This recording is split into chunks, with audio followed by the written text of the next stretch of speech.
Danes vam bom povedala resnično zgodbo. Naslov ima Angel varuh. Leta 1783 se je mlada družina preselila na vas.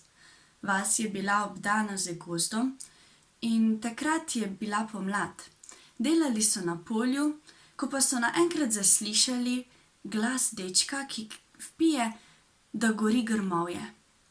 Hitro so se odpravili gasit grmovje, saj so se bali, da bi se razširil požar tudi na hišo. Hiša je namreč bila iz lesa. Ko so tako gasili, pa so pozabili na svojo hčerko Jelko. Jelka je bila stara komaj 10 let. Bila je utrujena od vsega opravila in gašenja, zato se je usedla na štor. Ko je tako sedela, je zagledala prelepo cveteče grmovje. Odpravila se je proti njemu in ga povohala. Zaslišala je petje ptice. Vprašala se je, kako šele mora biti lepa ta ptica, če tako lepo poje. Želela si jo je videti, zato se je odpravila proti glasu. Nato pa ji je pozornost vzela ptička, ki je skakala iz vejice na vejico. Želela si jo je uloviti. Bila je tako blizu, vendar ko je tako tekala za njo, je ptička odletela. Ona pa se je znašla sredi gozda. Ni vedela, kje je, niti kam mora iti. Spomnila se je očetovih besed, ko je govoril o Jezusu, ki čuva otroke. Odločila se je, da bo molila in ga prosila, naj jo varuje in varno pripelje domov. Ko je tako molila, je slišala otroško vpitje.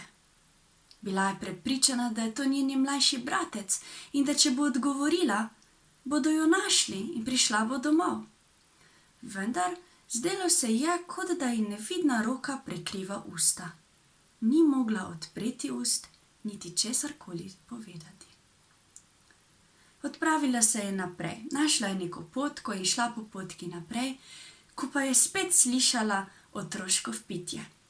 Spet se je želela odzvati, vendar ponovilo se je isto. Ni mogla povedati ničesar. Odločila se je, da gre naprej, da bi prišla domov še pred nočjo. Ko je tako hodila, je bila že utrujena od vsega skupaj in po rami jo je oplazila veja. Ustavila se je, kot da bi ji nekaj želelo povedati, da naj pogleda malo pobližje.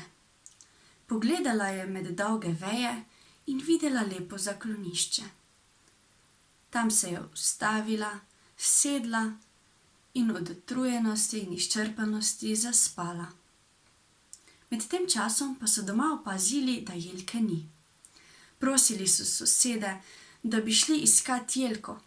Vsi so se zavedali nevarnosti gozdov. Tam so bili bojeviti indijanci. Bile so tudi divje živali, strupene živali. Skupaj so se odpravili iskat Jelko. Vendar po nekaj časa iskanja so obupani prišli domov z slabimi novicami. Jelke niso našli. Malo zatem pa se je slišalo glasno vpitje, vpitje veselja. Oče je prinesel Jelko domov. Našel jo je celih 6 kilometrov stran od vasi, v gozdu, sredi dolgih vej, not v zaklonišču. Jelka je spala. Ko so tako doma proslavljali in se zahvaljevali Jezusu, da jo je varoval, je Jelka začela govoriti o svojih dogodivščinah. Povedala je, kako je prišlo do tega, da je sploh zašla, in tudi o otroškem vpitju in da je bila prepričana, da je to njen mlajši bratec. Povedala je tudi, da ni mogla odgovoriti, saj se ji je zdelo, kot da ji nevidna roka prekriva usta. Oče pa je nato s tihim glasom rekel: Veš, Jelka, to je glas panterjev. Jezus te je resnično čuval. Zakril ti je usta, da ne bi odgovorila. Rešil te je pred panterji in te čuval tudi med tem časom, ko si spala. Bili so zelo veseli in skupaj so preživeli večer zahvaljevanja.